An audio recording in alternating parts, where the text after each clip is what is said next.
everyone, in our last video from chapter 8, we're going to look like how the sample size, how large it has to be in order to be able to estimate our population mean with a reliable output.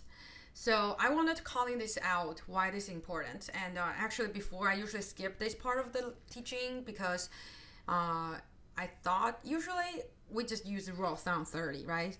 But actually become very important in the industry jobs. So I want to give you a scenario I came across. Okay, so when I worked for the corporate, and then there is a team in the HR, they try to design a survey to sampling all the associate in the company. So the main goal is try to understand what people are thinking about return to work at office. And so instead of just say, hey, 30, 50, and since they have more than 50 employees, they really try to understand, hey, how much we need to get so that they feel good enough, especially consider about timing, right? So when you launch the survey and then you want to make sure you can get it back within a certain time, but you don't want the survey launch so short so that you don't get enough sample size.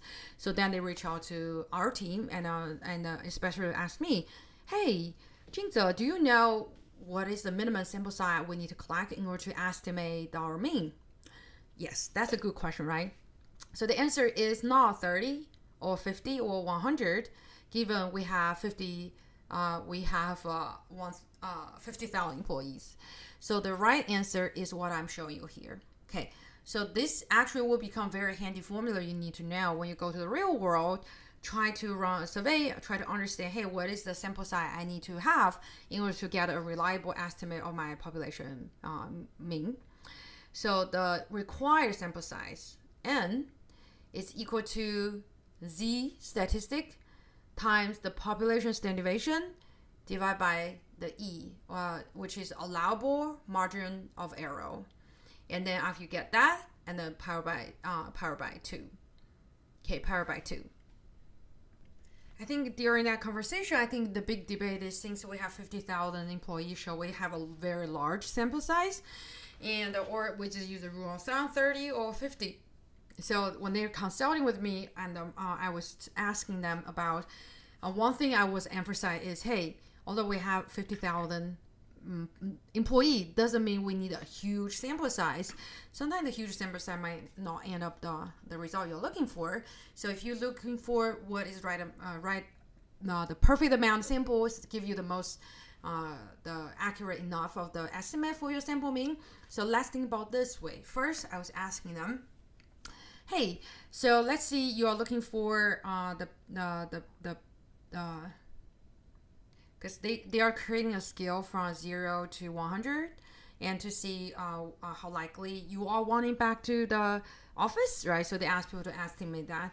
So they try to get that mean, what is the average chance for each individual to come back to office. So they try to understand this estimate mean, what is to getting a more reliable estimate mean to representing the population.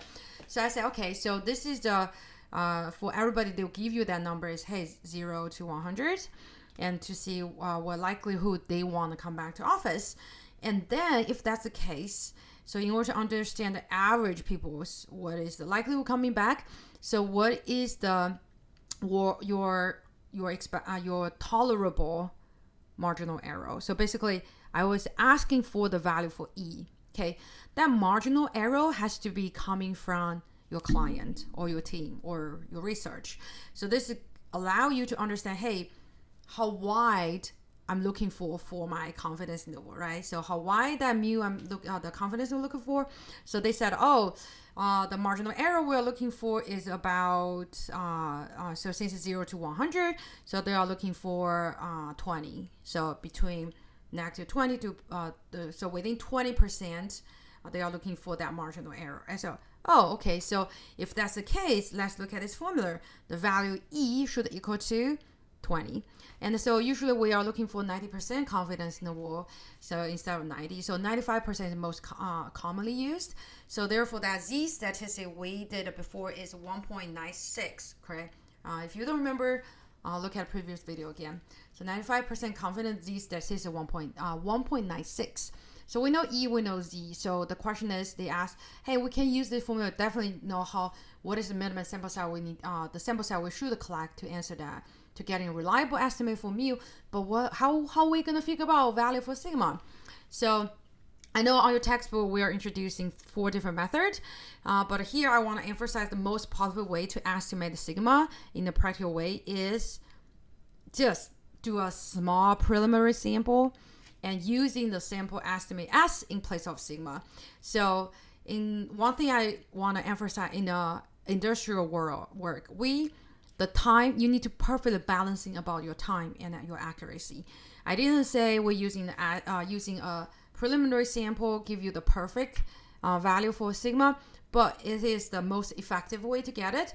So it's getting that allow you to understand, hey, what is my N actually need to be. So then the team went out to their small like randomly sample, like very quickly launched the survey to the company, maybe like a day. So then they are able to collecting about 200 response, and based on that they were able to estimate the S, and then they were using that S to replacing the sigma value, and then apply this formula. They were able to successfully collecting the value of N. So the sample N they were able to calculate equal to we found rounding to a number that we're easy to get. So we are targeting to get 200 response. So which is really different from what you initially looking for, which is hey, we have 50,000 initially. Oh, do we need 10,000 people to respond? And so the answer is no. So this formula literally guides you to find what is the right amount of sample size you need in order to get a reliable estimate for your mu. Okay, so that is the last part of our chapter 8, and so hopefully cover this part of concept. And down the road when you work on any corporate job, and even you don't remember this formula, you need to remember, hey, Dr. J does teach a formula to help us to understand what is the amount of the sample, so that we can get a reliable estimate for the sample mean, population mean. And then, so again, we will have a computer skill lecture to help you to learn how to use the computers to calculate the value for the sample size to estimate population mean mu. And good luck with your learning.